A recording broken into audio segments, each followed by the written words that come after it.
Hello and welcome. Today I thought I would do something different. Update 0.5.9 patch notes are out, so I figured I would go over them and explain what I think about them while I read them. The patch notes are out. The patch will be out on July the 27th at night in NA and July 28th in EU and Asia. It'll be at night or very, very early in the morning, like 6 a.m. or something, but of course it depends on your time zones. So let's get right into it. HMS Warspite and US Battleship armor revisions. We're always revising the armor models in World of Warships. Our goal is to standardize models created at different stages of development. So it seems that they are remodeling the Warspite, which is good because in my opinion at least, I don't think the Warspite is a very strong ship. She's okay, but she's not as good as many of the other premiums at similar tiers, so buffs, in my opinion, are fine. Essentially, it should make them a tiny bit tougher, but that's about it. Interestingly enough, the American battleships are South Carolina, Wyoming, New York, Arkansas Beta, New Mexico, Colorado, North Carolina, Iowa, and Montana and the Arizona. Which, correct me if I'm wrong, but isn't this literally every single US battleship that's in the game right now? I think it might be, so why not just say all of them? Anyways, you can see a difference that's going to happen, but honestly, this doesn't tell me anything. Like, I can't make much of a judgment based, like, how I should change my game. Like, okay, this turret is a tiny bit bigger because it includes the rangefinder in the collision module, but overall, I don't know. It's hard to tell. At least from this, for me. So, next change, visibility system improved. The visibility system spotting ranges and how smokescreens conceal your movement were sometimes difficult for players to fully understand. No kidding.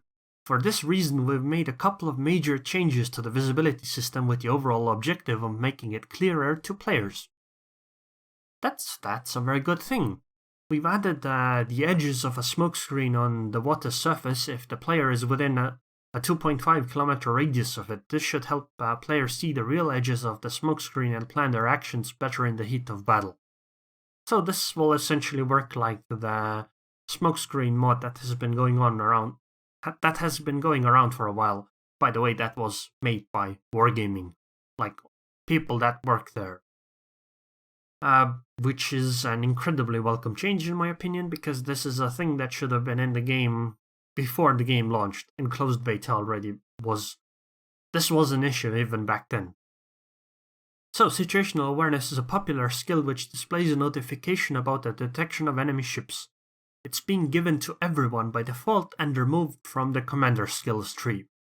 This is excellent, because, well, you can read the reasoning here, but situational awareness, in my opinion, and in the opinions of many others, is the single strongest skill in the entire tree. Even if it were a 5-point skill, I think pretty much everyone would still take it, because this gives... Well, okay, sorry. Not everyone would take it, but it would still be the strongest one, because it gives so much information. Information which you would otherwise not have. Like, you can look at this Nagato video that I had a while back, where I wouldn't be able to tell where the enemy DD is going if I didn't have the commander skill, or at least I wouldn't know whether I need to be careful or not at various situations. So this is a really big thing. In my opinion, everyone should have it, and with this, everyone will. However, there's a problem. This is the compensations. If the commander has other level 1 skills besides situational awareness, they will be reimbursed 1 skill point of situational awareness. This is good. However, here's the big issue. If situational awareness is the only research level 1 skill of the commander, it will be replaced with basics of survivability. This is completely fine on battleships. It's questionable. Actually, no, it's fine on cruisers as well. But the issue becomes with destroyers because the premium damage control party, which you can use for credits, and you pretty much should, unlike every DE that's like past tier 5, the cooldown on it is 40 seconds. And the problem is that what Basics of Survivability does is it reduces the duration of fires, flooding, engine incapacitation, and rudder shift, rudder incapacitation by 15%. The issue is that flooding is way longer than 40 seconds, even if you add all the duration reductions together. If you have Basics of Survivability, the fire reduction duration module, and the fire reduction duration flag, then fires will last 35 seconds, which is like 5 seconds, shorter than damage control party. And because you never use the fire reduction duration module on destroyers, this doesn't work for fires either. So engine incapacitation is 60 seconds, so no change there. The only thing that it does affect is rudder incapacitation, which is 40 seconds. So Basics of Survivability, the only thing it does is make your rudder heal some seconds faster than it would if you use damage control party, which makes it a really weak skill for destroyers. And if you want to stay competitive, you would obviously want basic firing training, which just gives you plus 10% DPS. Well, it lets you shoot 10% faster. And this could actually force people into having to buy captain point training resets to, give your captain the basic firing training that you would want to have instead of Basics of Survivability on gunboats. The reasoning is this: the Basics of Survivability skill has been chosen based on analysis of the most popular skills among all players. Our research has shown that after situational awareness, 60 to 80% of players, depending on the ship and total amount of skill points, choose Basics of Survivability at tier 1. The issue here is that, just because everybody's doing it doesn't make it the right thing to do. Yes, I know that this even includes gunboats, but really you should not probably be using Basics of Survivability on those destroyers. It's just not worth it, in my opinion. At least not worth as much as basic firing training. However, I did read a bit later today, or heard some news, that Wargaming might be looking into a way to, satisfy everyone, because many people are rather upset over this issue, and I think they rightfully are, because this thing would screw over my Kiev captain and my Mahan, Benson captain in a moment. Anyways, let's move on. This is a big problem in my opinion with this patch. Smokescreen mechanics are more stable and predictable. The smokescreen will start 2 seconds after the consumable is activated. We've also eliminated many unpleasant situations regarding ships when setting smoke, which resulted in ships blinking while setting the screen. Although I don't think this last one actually happens anymore, because you will just stay visible the entire time. If the smokescreen is being set while the ship is in motion and enemies are straight ahead or to the side, the ship will always be spotted according to the following rules. If the speed of the ship is up to or includes 12.5 knots, smoke covers the ship when in motion. If greater than 12.5 knots, smoke does not cover the ship when in motion. Aircraft visibility rules are now similar to those for ships. Aircraft outside of visibility range of a ship won't be seen but will still be displayed on the minimap.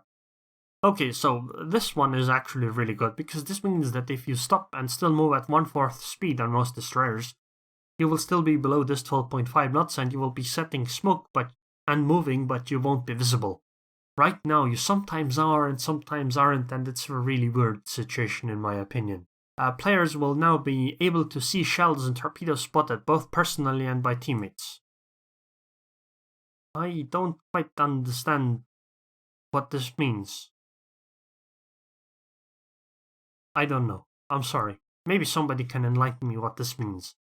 This is useful, I guess, because you can still know whether the aircraft are there outside the smoke or not, because aircraft are rather annoying for DDs. You may have noticed in-game visibility mechanics have significantly evolved as a result of your continued feedback. We appreciate your feedback on these changes and hope you continue to give it. So, yay for feedback, I guess. You can keep whining on the forums about it.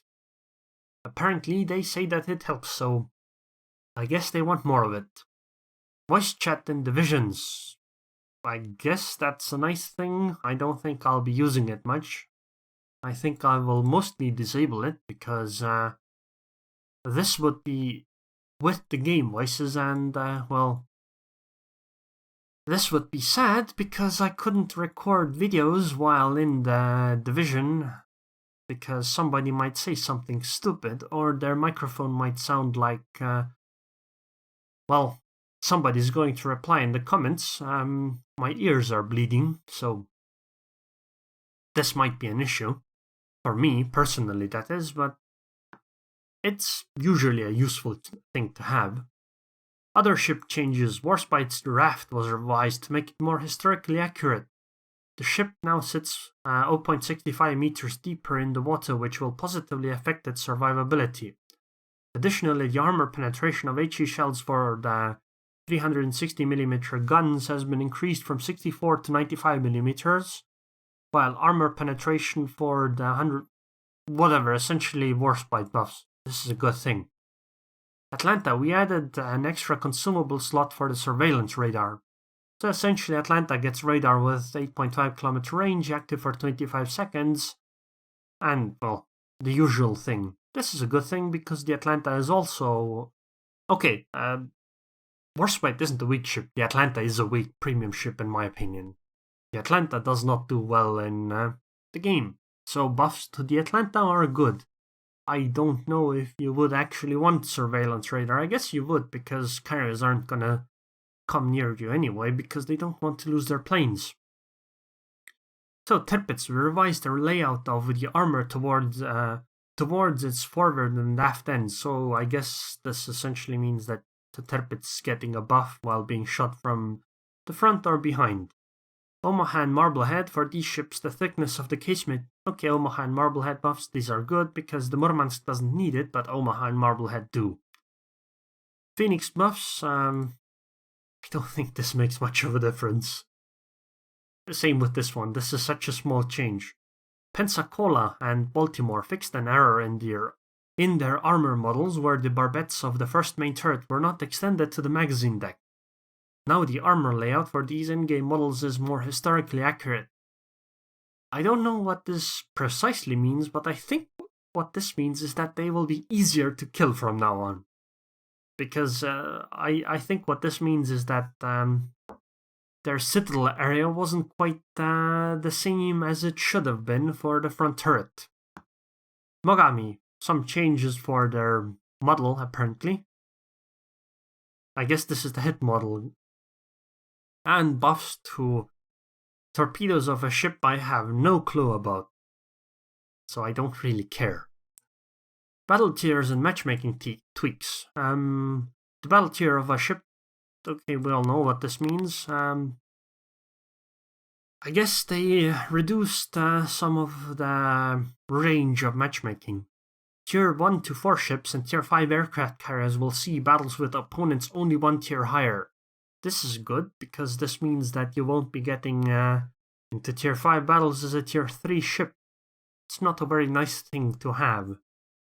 Tier 5 plus ships will see battles with opponents 2 tiers higher as is usual, and only one aircraft carrier will be available per team for battles where the maximum tier ship is one of the following: Tier 8, Tier 9, and Tier 10. This means Tier 8 matches up will only have one carrier on each team. So this means none of that silly 2 versus 2 carrier thing. I don't know how to feel about this personally. I am ecstatic about it because this means that if I play a carrier, it's very likely I will do incredibly well because The biggest issue I have with playing carriers is that I get these stupid 2 versus 2 games where I get absolutely destroyed by the fact that, well, enemies have 2 of them and I'm only 1 person.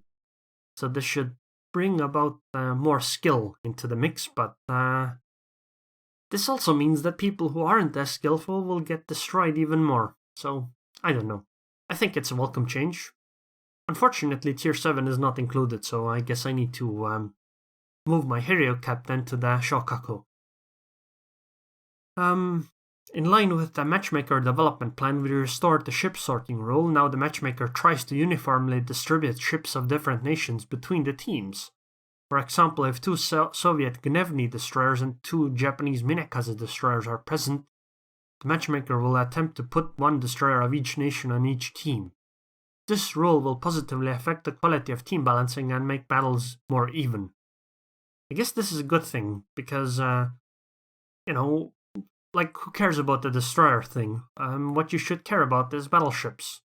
Like, this should make it so that you don't get one team gets 3 Montanas and the other team gets 3 Yamatos. Because those Montanas are going to get wrecked by those Yamatos. So it should try to do it more evenly, which is very good.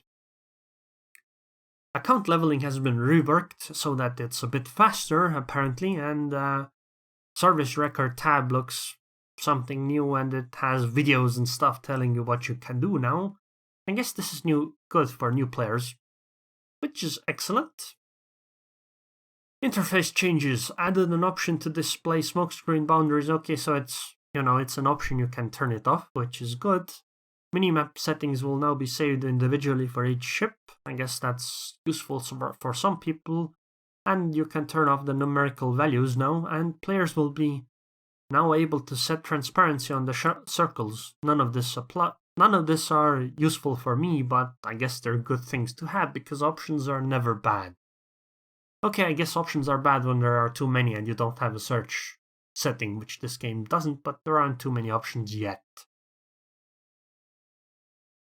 Okay, so this is a big thing for me. The auto resupply options for consumables and camouflage are now separated into automatic resupply if the items are already available, and automatic purchase if items are unavailable and need to be purchased. The option for purchasing and resupplying items for in-game currency can be set individually for each ship. So basically what I get from this is that I won't have to keep manually setting the camouflages I use on ships, like the premium camouflages. Like what I like to do is use the premium camouflage sometimes during weekends and stuff for first win of the day, because those multiply together to give me a higher, result. But I can't select enable, because if I do that, then once the battle is over, the camouflage gets reapplied automatically, and the issue is that then if I want to play the game with that ship, I will have to waste that camouflage on a non-first win of the day battle. And that's kinda bad, and I think this might change it, but I'm not entirely certain of this. So we'll see, it might be a good thing. I mean, options are never bad. Except when there are too many of them and you don't have a search bar. Additional commander training. To make the process of commander retraining more comfortable, we have introduced a limit on the maximum amount of XP required to complete the retraining without using doubloons. To retrain for free, basic training is 100,000 experience, and to retrain for credits is 50,000. This is useful because the higher tier captains require a large amount of experience. Like, look at this. This is all you really need to look at. This is the amount of experience you need to get from the first point to the second point, is 1200. Sorry, to unlock the second point you need 1200. No, you need 1300, I'm sorry. Because to unlock the 19th point you need 10 million. Retraining is 50% of the cost of the next tier. So if you have an 18-point captain currently, retraining it is half of this, which is 5 million experience. Even if you pay that 200,000 credits, that's still 2.5 million. Which, by the way, if you add all of these together, is less Like, it takes less experience to train a captain from 0 points to 18 points than it takes to retrain an 18-point captain right now. So this current change is very useful. It will only affect these tiers, essentially. So this is a very useful thing, because retraining at the higher tiers is incredibly long, and retraining is never fun. By the way, the situational awareness change actually helps as well, because the big thing with retraining captains for destroyers is that you don't have situational awareness, which is pretty much necessary on them. So having every destroyer have it means that retraining isn't as painful anymore. Okay, so map and game mode changes. Two brothers and estuary in domination mode with 4 key areas. The key areas closest to the spawn positions of the teams now belong to each team from the beginning of the battle. The rate of scoring points was also adjusted. Okay, this is a good change, because what happens on these two maps is that the ships that spawn near it and destroyers will always rush into the caps near their spawns, which meant that they will be delayed in doing everything else in the match, because that's just free experience they can get, so it's useful for them to try to get it, but it isn't the best thing for the team. Solomon Islands, Trap, Land of Fire, Tears of the Desert, Ocean and New Dawn, the distance between spawn points was slightly reduced. I don't know how I feel about this. I hope this is like a distance between friendly spawn points, not like enemy ones, because Tears of the Desert doesn't spawn enemies that far apart, actually. Ocean does, but Tears of the Desert definitely doesn't. So I don't know how to feel about that one. It depends on what they mean with this. Atlantic, Shatter, Mountain Range, Tears of the Desert and Land of Fire in standard battles have their base radius were slightly increased. What does this mean? Oh, base radius. Okay, so it's the size of the cap zones. So this is a useful thing for destroyers, because if you have Concealment Expert, and you might have it because these are all high tier maps, you might have a better chance of staying inside the cap zone on the edge without an enemy destroyer coming into the cap zone. Sorry, spotting you before they come into the cap zone, so you might have a warning before that happens. Atlantic, Mountain Range and Land of Fire in standard battles, the distance between bases was reduced. I guess this is a good thing. Although I'm not sure, it depends on by how much, so we'll see. Battle tiers in certain game modes have been changed. Ocean, this map will no longer be available for tier 3 to 6 ships because its size is unsuitable for ships of these tiers. In the future, a smaller version of this map may be introduced that will be suitable for middle tier vessels. I think there was actually a smaller ocean once, with it was a lot smaller and with different spawns. I remember having played it like once or twice. I thought it was weird, but I'm not entirely certain. That might have been a dream, but I think there was one. I think I'm not making it up. Islands and Polar. Don't actually know what the hell Polar is. Oh, I know. I saw a video of it today. Some guy was playing it, but I don't think I have ever played it. Domination mode will no longer be available for tier 1 to 2 ships. Our research has indicated that this mode is too complicated for novice players. Because of this, we decided to move the introduction of this mode to higher tiers so as not to distract inexperienced players from learning the basic game mechanics.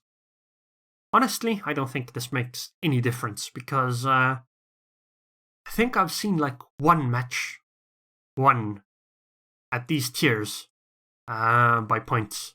I think every other one just ended with one side having lost all their ships. So I don't think this really makes much of a difference. So I guess if it confuses new players less, it's a good thing, because this mechanic makes no difference there. Big Race and Solomon Islands. These maps will no longer be available for tier 1 to 2 ships because of the size of these maps. It took players too long to reach their destinations, which resulted in a dull gameplay experience at the beginning of battles. I guess it's a good thing. maybe not for tier 2, but because Umikaza is excellent on that map, but tier 3 ships tier 3 ships are more appropriate for it. Like Umikaza's, like destroyers are pretty much only tier 2 ships, which I think are appropriate for big race. Solomon Islands, I'm not entirely sure. Trident, this map will no longer be available for tier 3 ships for the same... What? No, Wargaming, you have this backwards. You need to not up the tier of this map, you need to lower it. We can't fucking have tier 7 ships on this map. It's too small. Tier 3 ships weren't that bad on it. The map is small. You need to stop putting high tier ships in it. Anyways, all the game modes except for Bastion have been turned off for the Atlantic map, though. What? Okay, I guess this is nice because this will give everyone Bastion more, which I have never played so far. But I like the Atlantic map. I would like to play it in other modes than Bastion as well. Okay, I guess we'll see how it goes. Certain maps have been visually improved. Sea of Fortune, I have no idea what map that is. Mountain Range, Warriors Path, I have no idea what that map is either. And Estuary. Decorate, okay, I guess they look pretty, eh? Game looking nicer is good, but the Bastion game mode, which I have never played, tweaked based on gameplay analysis from update 0.5.8. Forts are even more dangerous now. I heard that they were actually already very dangerous. Sounds like they're making them even more dangerous. I guess that's pretty cool. Other changes, fixed spelling errors, that's good. Message fix, good. Another message fix. Some tracer fix. Settings fix. Matchmaking bug. What? I wonder how this happened. Anyways, fixed some ranked battle rank icon thing. Additional XP granted for mission completions. Camera. Oh, this is a good thing. This is a bug that has been around for a long time. Fix the bug where camera would stop tracking the locked target when firing the main guns of the player's ship if it was moving at high speed. This is a good change because this is something that's been around for a long time and it's annoying. Fix the bug where an air group whose ammunition was already spent would start flying at a lower speed than it should. I have never noticed this bug, but this is a good thing that they fixed it. This is an interesting bug. Game would close. Good thing that they fix it. Some display hint bug. Good fixes. Fixed the error where the change in the look of the stopwatch displayed in the crosshair when the alternative battle interface mode is enabled could be used in order to estimate the target lead when firing the main guns. So basically they're finally removing the aimbot, as some people want to call it, from the game code.